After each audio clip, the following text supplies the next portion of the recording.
Hey guys, what is going on and welcome back. Today we are at stage 1 of the tour of the Gila in Silver City, New Mexico. A pretty straightforward day, about 100 miles with a 10-kilometer climb that averages 5% at the end. So the sketchiest part of today is just not getting dropped when you have to stop and go to the bathroom a bunch of times, as it's pretty easy rolling. Here's the final climb profile. You can see it's almost just shy of 11 kilometers at 5%, and it's really deceiving due to the fact that it's a right-hand turn into the climb, which every team is just jockeying for position to try to make that right-hand turn first, especially depending on the wind. As you make that right-hand turn, it's about 1 kilometer to the base of what's the start of the climb, which is about a 4.5-5 minute section that's pretty steep. 7 or 8% for a couple of minutes before it plateaus. And the plateau, you have to be in that lead group going through that plateau to have a chance to make it to the line with the leaders. And depending on the wind, the plateau is wide open, so depending on the wind, it can get real dicey after that first 5-minute effort. So that was our team goal, was to lead out Sean and Brett. They had both been at altitude for 5 or 6 weeks training for this race, and they were going to be our GC guys and hopefully be on that top step at the end of the stage at the top of the Mogollon climb. So fast forwarding to a little over 3 hours in, you can see the power's pretty high. We're picking up remnants of the breakaway already, and we're still, 15 or so minutes out from the climb, but every team's already fighting to be at the front. So we got our guys lined up. They're all behind me. I'm kind of leading us, sitting next to this Canals Specialized team from Mexico, and Rally is just to the left of them. And every team pretty much doing the same exact thing we're doing for the day, just lining it up for their GC guys, who they think will be their best GC guy throughout the week, as this race is so specialized for guys who not only can climb, but that can climb at altitude.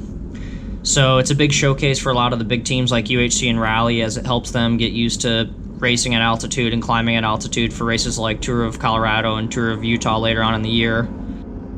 And this run into the right-hand turn of the climb gets crazy every year. One year a dog ran out in front of the pack and caused like an 80-person pile-up, and so it's super sketchy. Everyone's trying to be at the front, and it's just super fast. You can see we're just doing a lot of power just to kind of stay up there. I kind of started losing our position to the Rally guys. They were really gunning it through this valley. And Rally was the team to watch. They had the strongest team there out of all the teams that were there, so everybody wanted to be on their wheel. Everyone knew that they would take control, and the pace would be dictated off of what they wanted to do at the end of the day. And I believe a breakaway has made it to the finish of this and won, where it was like a break of 4 or 5 that hit the base of the climb.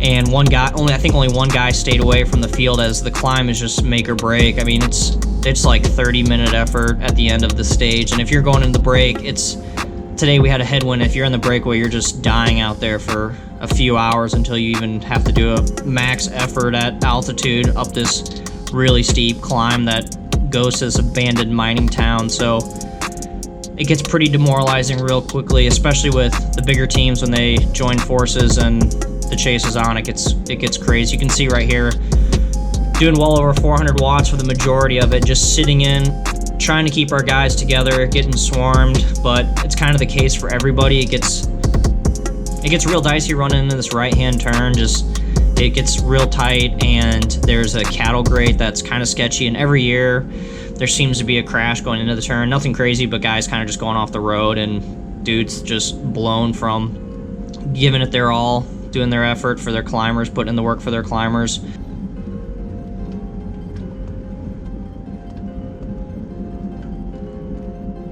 So you can see, following Dennis, and Spencer's right to the left of him, followed closely by Brett, and we're kind of trying to bunch up in the middle of the group so we're not getting swarmed so much. We can kind of take up more real estate and have a bigger presence at the front, but it took so much power to be at the front. It was a slight headwind, So to get anybody up there you definitely needed, it was a full team effort. Everybody had to be on board.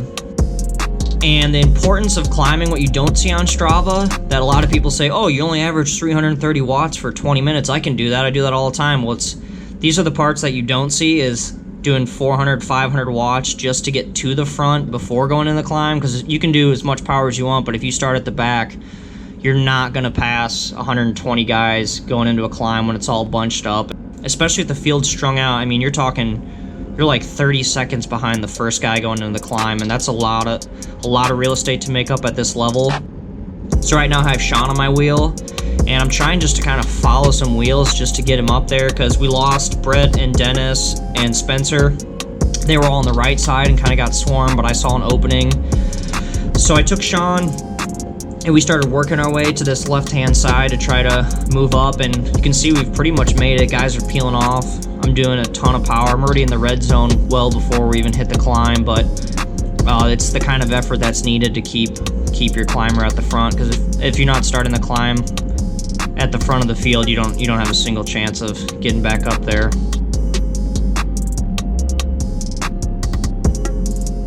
And this is the part that I really wanted to show a lot of, due to the fact that you can just see what it takes to not only climb at this level, but to the teamwork that's required to be able to even have a chance to be up there.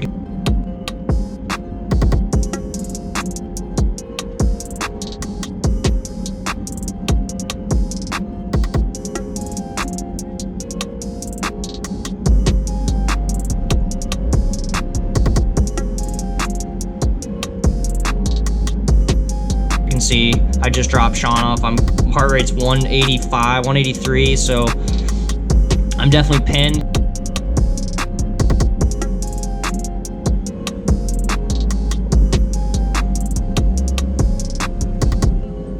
Here's that right-hand turn. There's the cattle guard. It gets dicey. Brett, you can see he got swarmed and pushed to the outside, so he's a little further back than what we wanted him to be. We needed him a little further up, but guys, I mean, they're shooting up the right-hand side, and that's not the kind of effort you want to do before trying to settle into a 30-minute threshold effort, especially at altitude, where once you go into the red zone at altitude, you're pretty much, you're done for the day. Your body's not going to be able to recover. You're not going to be able to follow the wheels needed to be at the front at the end of the day. You can see right here, I even get pushed off the road a little and sprint to get back on, as guys are kind of just going everywhere. Everyone's in full panic mode. Some teams kind of timed it wrong, when to get to the front. The Australian guy going off the road there as well.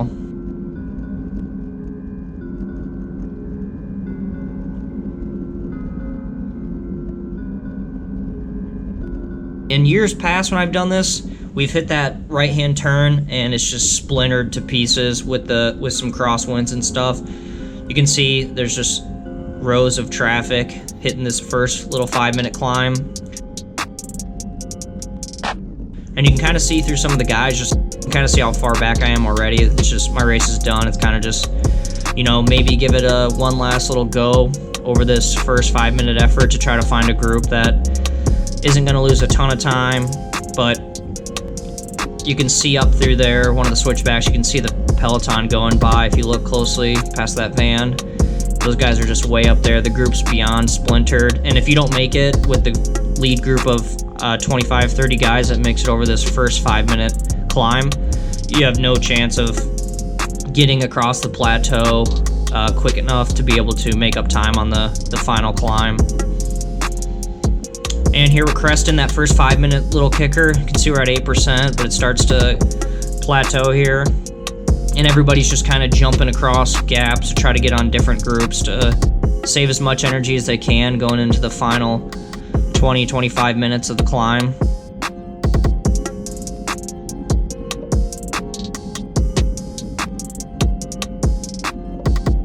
And it's a bad sign when you're getting passed by the commissaire cars and team cars. It means your day is pretty much done.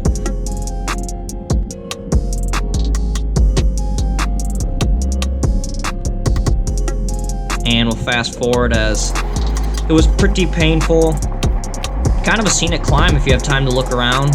It's like one lane going against all this carved rock up to the town of Mogollon, I believe, which is this old abandoned mining town.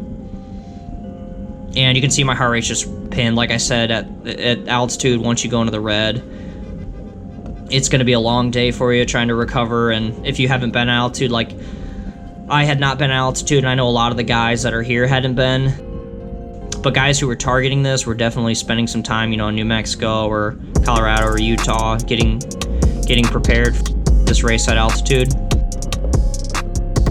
But myself and a few other teammates, we had come straight from Joe Martin's stage race, which finished on Sunday, and this started on a Wednesday, so we pretty much had 2 days of, I wouldn't even call recovery, as we hopped in the van right after Joe Martin finished and drove from Fayetteville, Arkansas, all the way to Silver City, New Mexico. So not ideal with the way the schedule was this season, but we made it work. We showed up to race, and we had Brett and Sean not do that, so they'd be fresher and have a chance to be at altitude.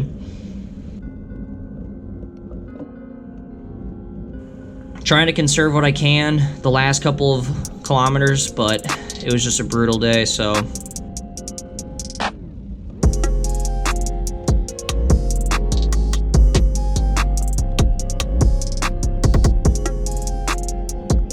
I hope that gives you guys a pretty good insight of what it's like climbing at this level and against this kind of a field. And we'll see you next time.